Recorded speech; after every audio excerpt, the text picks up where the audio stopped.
আসসালামু আলাইকুম, স্বাগতম জানাচ্ছি বিবিসি নিউজ আন্তর্জাতিক সংবাদে। শুরুতেই সংবাদ শিরোনাম, এরপর বিস্তারিত। পারমাণবিক কার্যক্রম নিয়ে ইরানের প্রস্তাব প্রত্যাখ্যান যুক্তরাষ্ট্রের।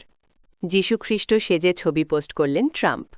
আল-আকসা থেকে ৩ মুসল্লি আটক, অজ্ঞাত স্থানে নিয়ে গেল ইসরায়েলি বাহিনী। দর্শক, এতক্ষণ শুনছিলেন সংবাদ শিরোনাম। এখন বিস্তারিত।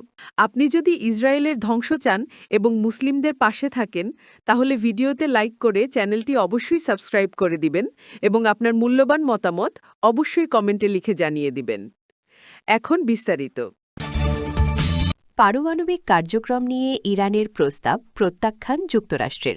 পাকিস্তানের ইসলামাবাদের শান্তি আলোচনায় যুক্তরাষ্ট্র ইরানকে ২০ বছরের জন্য ইউরেনিয়াম সমৃদ্ধকরণ স্থগিত করতে বলার পর তেহরান সোমবার একটি আনুষ্ঠানিক জবাব দিয়েছে, যেখানে বলা হয়েছে তারা কেবল ৫ বছরের জন্য এটি করতে সম্মত হবে। দুজন ঊর্ধ্বতন ইরানি কর্মকর্তা ও একজন মার্কিন কর্মকর্তার বরাতে এক প্রতিবেদনে এ তথ্য জানিয়েছে নিউ ইয়র্ক টাইমস।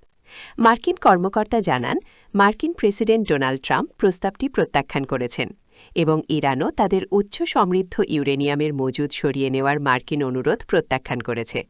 যদিও ইরানিরা বলেছে যে তারা এই সমৃদ্ধ উপাদানটির ঘনত্ব কমিয়ে দেবে, তবে তারা পরবর্তীতে এই পদক্ষেপ থেকে সরে এসে এটিকে পুনরায় অস্ত্র গ্রেডে সমৃদ্ধ করতে পারে বলেও জানায়। নিউ ইয়র্ক টাইমসের প্রতিবেদন অনুযায়ী কর্মকর্তারা আরও বলেছেন যে আরেক দফা মুখোমুখি আলোচনার বিষয়ে কথাবার্তা চলছে, কিন্তু এখনও কোনো পরিকল্পনা করা হয়নি। যীশুখ্রিস্ট সেজে ছবি পোস্ট করলেন ট্রাম্প। মার্কিন প্রেসিডেন্ট ডোনাল্ড ট্রাম্প নিজেকে যিশুর মতো দেখানো একটি কৃত্রিম বুদ্ধিমত্তা বা এআই দিয়ে তৈরি ছবি পোস্ট করেছেন। পাশাপাশি পোপ চতুর্দশ লিওকে সামাজিক যোগাযোগ মাধ্যমে আক্রমণও করেছেন তিনি।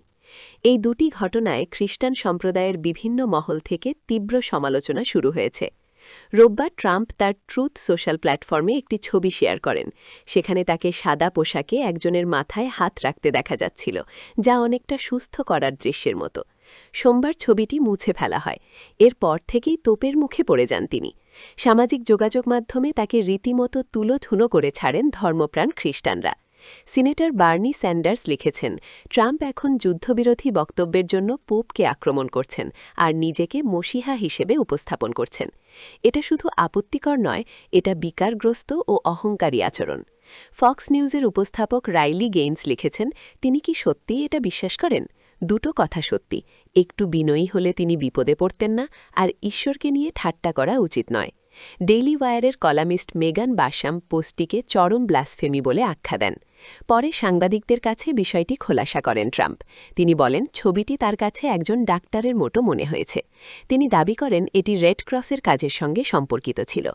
এমন কাজ অবশ্য এবারই প্রথম করেননি ট্রাম্প।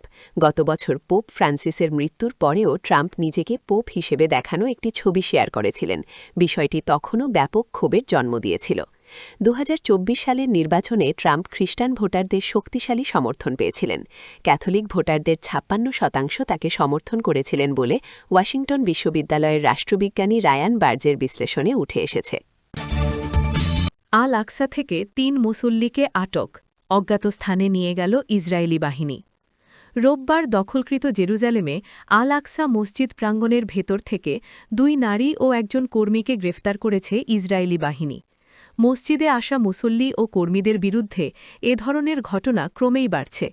ফিলিস্তিনি বার্তা সংস্থা ওয়াফা স্থানীয় সূত্রের বরাতে জানিয়েছে, ইসরায়েলি বাহিনী ২ নারীকে আল-আকসা প্রাঙ্গণের ভেতরে থাকা অবস্থায় আটক করে। এরপর তাদের অজ্ঞাত একটি জায়গায় নিয়ে যাওয়া হয় বলে জানাচ্ছে আনাদোলু এজেন্সি।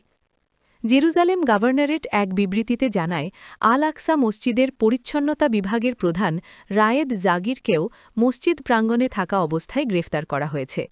এই গ্রেফতারের কয়েক ঘণ্টা আগে ইসরায়েলের চরম ডানপন্থী জাতীয় নিরাপত্তা মন্ত্রী ইতামার বেন গভির ভারী পুলিশ পাহারায় মসজিদটিতে অভিযান চালান। আল-আকসায় ইসরায়েলের এই ধরনের তৎপরতা দিন দিন বাড়ছে।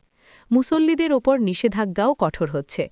২০০৩ সাল থেকে ইসরায়েলি পুলিশ ইসরায়েলি দখলদারদের মসজিদ প্রাঙ্গণে প্রবেশ করতে দিচ্ছে। এই সিদ্ধান্তের বিরুদ্ধে বারবার আপত্তি জানিয়েছে মসজিদ পরিচালনাকারী ইসলামিক ওয়াকফ বিভাগ। 2022 সালের শেষ দিকে বেন গাভির জাতীয় নিরাপত্তা মন্ত্রী হওয়ার পর থেকে আল আকসায় ইসরায়েলি লঙ্ঘনের ঘটনা আরও বেড়ে গেছে। আল আকসা মসজিদ মুসলমানদের কাছে বিশ্বের তৃতীয় পবিত্রতম স্থান। ইহুদিরা এই জায়গাটিকে টেম্পল মাউন্ট বলে। তারা দাবি করে প্রাচীনকালে এখানে 2টি ইহুদি মন্দির ছিল। এই জায়গায় তাদের তৃতীয় মন্দির বানানোর পরিকল্পনাও বহুদিনের। ফিলিস্তিনিরা বলছে ইসরায়েল দখলকৃত পূর্ব জেরুজালেমকে ইহুদিকরণের চেষ্টা করছে।